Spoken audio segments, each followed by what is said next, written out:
Teknologi dan media yang digunakan dalam pembelajaran akan efektif apabila kecocokan antara karakteristik dengan metode media yang digunakan. Untuk mewujudkan hal tersebut, perlu adanya perencanaan pembelajaran yang efektif, dimulai dari pembelajaran yang sistematik. Salah satu model yang ditawarkan sebagai langkah-langkah dalam proses perencanaan adalah model Azure. Dengan model ini diharapkan pendidik dapat memilih jenis media yang tepat dalam proses pembelajaran.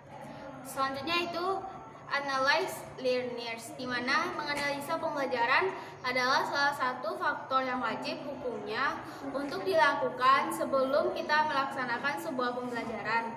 Ada 3 hal yang semestinya diperhatikan dalam menganalisis pembelajaran, yaitu di mana pertama karakteristik umum, yang kedua yaitu spesifikasi kemampuan awal, dan yang ketiga yaitu gaya belajar. Selanjutnya itu karakteristik umum, di mana yang pertama itu memiliki kemampuan membaca di bawah standar, maka akan lebih efektif jika media yang digunakan adalah bukan dalam format tercetak atau non-print media. Yang kedua yaitu kurang tertarik terhadap materi yang disajikan, diatasi dengan menggunakan media yang memiliki tingkat stimulasi yang tinggi seperti penggunaan video tab, permainan simulasi, dan sebagainya. Yang ketiga yaitu baru pertama kali melihat atau membuat konsep yang disampaikan. Lebih baik menggunakan cara atau pengalaman langsung, bila sebaliknya menggunakan verbal atau visual saja sudah dianggap cukup. Dan yang keempat yaitu heterogen, lebih aman bila menggunakan media yang dapat mengakomodir semua karakteristik pembelajar seperti menggunakan video tab. Spesifikasi kemampuan awal berhubungan dengan pengetahuan dan kemampuan yang dimiliki pembelajar sebelumnya. Informasi ini dapat kita temukan bila memberikan entry test atau entry behavior kepada pembelajar sebelum kita melaksanakan pembelajaran. Hasil dari entry test ini dapat dijadikan acuan tentang hal-hal apa saja yang perlu dan tidak perlu disampaikan kepada pembelajar. Yang selanjutnya gaya belajar. Gaya belajar ini berasal atau timbul dari adanya kenyamanan yang kita rasakan saat kita menerima dan berinteraksi dengan lingkungan belajar. Karena itu muncul modalitas dalam belajar. Merancang media pembelajaran dengan pendekatan Azure Model. Yang pertama yaitu menentukan tujuan, yang terdiri dari menetapkan ABCD, yaitu menetapkan audience, behavior, condition, dan degree. Yang selanjutnya mengklasifikasikan tujuan, yaitu untuk menentukan pembelajaran yang akan kita laksanakan lebih cenderung dominan kemana, apakah kognitif, afektif, psikomotor, atau interpersonal.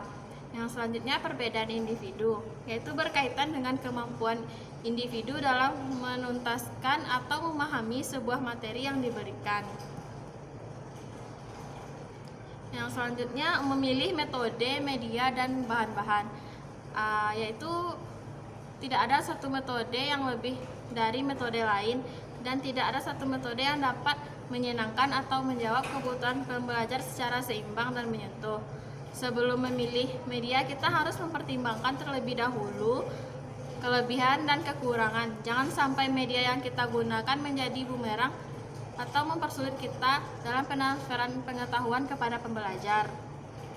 Materi atau bahan yang kita gunakan dalam proses pembelajaran bisa yang sudah dipakai atau hasil modifikasi kita atau hasil desain baru. Dan bagaimana cara kita mengumpulkan materi, pada intinya adalah materi tersebut harus sesuai dengan tujuan dan karakteristik pembelajar. Menggunakan media dan bahan. Yang pertama yaitu mengecek bahan masih layak pakai atau tidak. Yang kedua mempersiapkan bahan. Yang ketiga mempersiapkan lingkungan belajar. Yang selanjutnya menyediakan pengalaman belajar. Yang kelima mempersiapkan pengalaman belajar.